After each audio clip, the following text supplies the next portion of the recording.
This is Era Review, where fame meets truth. And today's story isn't about drama for clicks, sponsorship deals, or trending hashtags. It's about 7 seconds, a notepad file that should have stayed closed, and a community that watched in real time as everything fell apart. This is the complete breakdown of the Lacari Notepad Scandal, who he was, what he did, how the community reacted, why major streamers condemned him. No borrowed takes, no reaction content, just the facts, the fallout, and the consequences. Let's begin.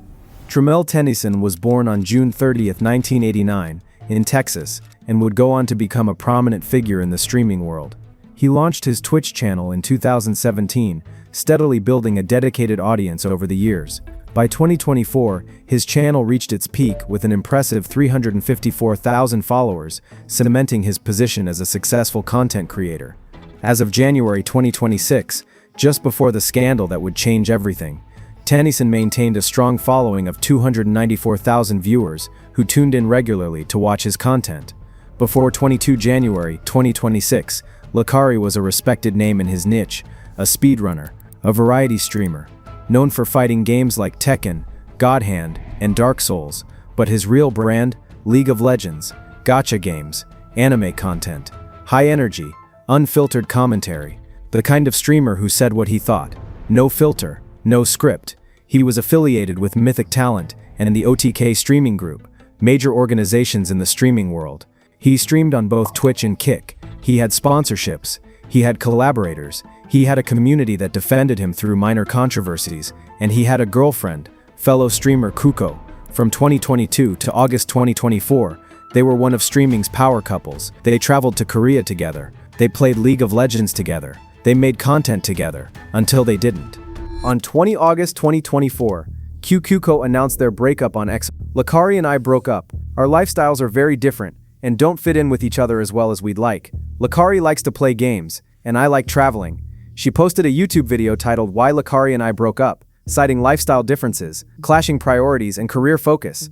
Ultimately, our relationship ended because he and I have different lifestyles.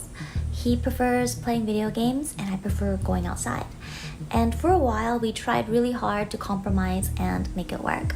But unfortunately, the differences in our lifestyle just told us it's not gonna work. The breakup was public, but civil, or so it seemed. He spent like 20 minutes compiling it. Turns out he's got like 10 different folders because what happens is, after a certain while, he abandons a folder and starts a new one. We spent like an hour or two going through 6 years of pictures. 6 years. At the time, she called him a fake degenerate because all his pictures were the same type and pose. Quqco ended her statement with, "I don't know why people keep associating me with him when he has a new girlfriend." The message was clear. Don't drag me into this. I left for a reason. On the morning of 22 January 2026, Tremel Tennyson went live on Twitch for what seemed like a routine streaming session. He had chosen to play StarCraft, a game familiar to his audience, and the broadcast began like countless others before it. Everything started normally. Lacari was streaming, playing StarCraft on brutal difficulty. Chat was active, nothing unusual. Then he opened Microsoft Notepad, and Microsoft's new feature Session Save States betrayed him. See, Windows 11's version of Notepad has a feature that automatically reopens your last session when you launch the app. Every tab, every file, every link you were viewing. For most people, that's convenient. For Lacari, it was catastrophic. When Notepad opened, viewers saw 6 tabs. The 5th tab was the problem.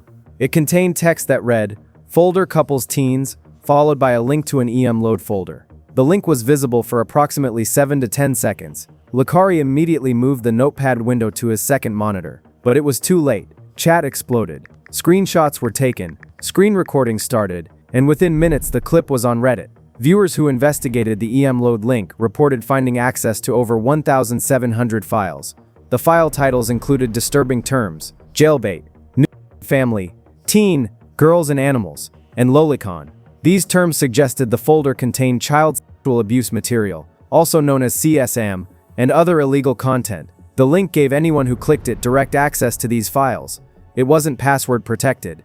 It wasn't hidden. It was just there, on a Notepad file, on a live stream watched by thousands. Lacari didn't end the stream. He kept playing StarCraft. His moderator Zenoda urged him to stop. End your stream, dude. This isn't funny. This isn't a joke or something you can laugh off. I hope that this somehow was a mistake or a virus, but it's looking real bad.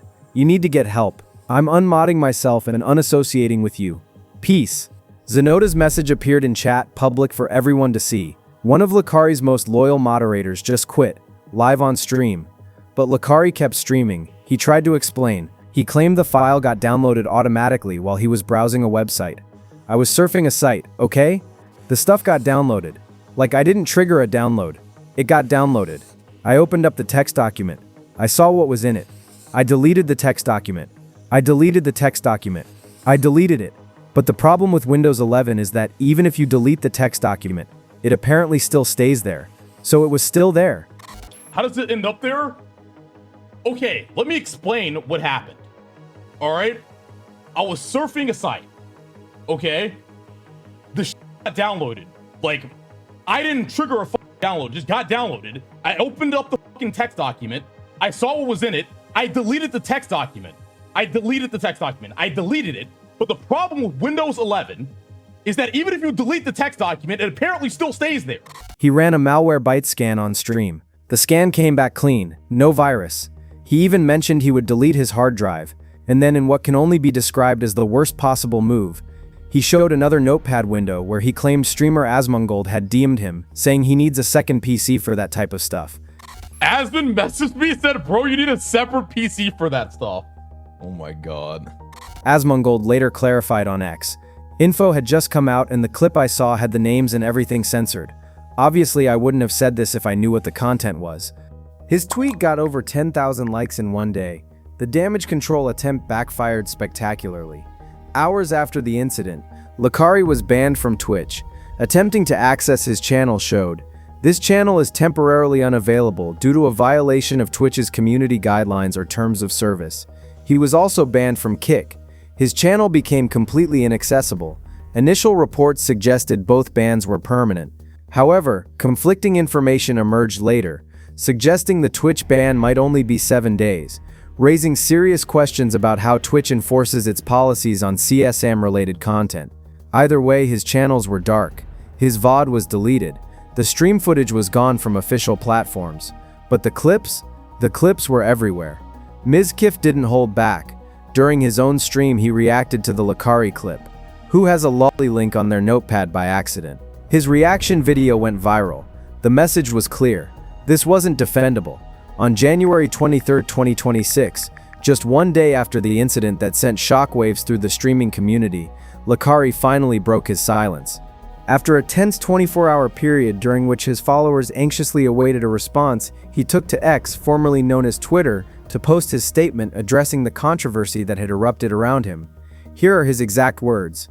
"During my last stream, I opened a notepad which revealed a link. The list in the link included titles that suggested child abuse material further down. I have never consumed this type of content, nor do I think it's acceptable. I decided to keep streaming in an effort to downplay the severity of the situation, which was deceptive. This was a mistake that I deeply regret and apologize for.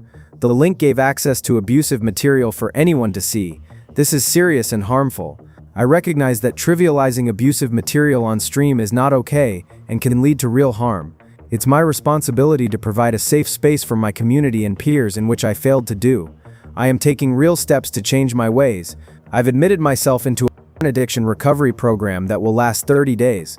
During this time, I'll be able to work out there while also receiving professional therapy and treatment for my addiction. Browsing websites as an escape has been a serious problem for as long as I can remember. This treatment will come with an indefinite hiatus to my live streams to allow myself to focus on recovery, so I can hopefully contribute a net positive to society. As of January 28, 2026, it remains unclear if law enforcement has gotten involved. However, experts have noted that possession and distribution of CSAM is a federal crime in the United States. The fact that the link was accessible to anyone who clicked it, shared on a public live stream with thousands of viewers, and distributed across social media via clips, could constitute distribution of child abuse material. Penalties include 15 to 30 years in federal prison for distribution, mandatory minimum sentences, and lifetime offender registration. Whether Lacari will face charges depends on whether law enforcement investigates, whether the material meets the legal definition of CSAM, and whether intent can be proven. But the legal consequences could be far worse than losing his streaming career. January 22, 2026 started like any other day for Lacari. He woke up, set up his stream, launched StarCraft, and opened Notepad. 7 seconds later, a decade of work was over, not because of a controversy, not because of drama, but because of what was on his computer. At Era Review, we don't celebrate downfalls, we document them, because every scandal teaches us something about the world we've built online, and the Lacari case teaches us this: technology remembers what you forget, communities abandon what they can't defend, and the internet never forgives when children are involved. Lacari's career is over, his reputation was destroyed, his legacy erased, all because of 7 seconds in a Notepad file. Subscribe for more deep dives into the controversies that shaped online culture. And remember, in the age of live streaming, nothing is ever truly private. Not your actions, not your files, not your mistakes,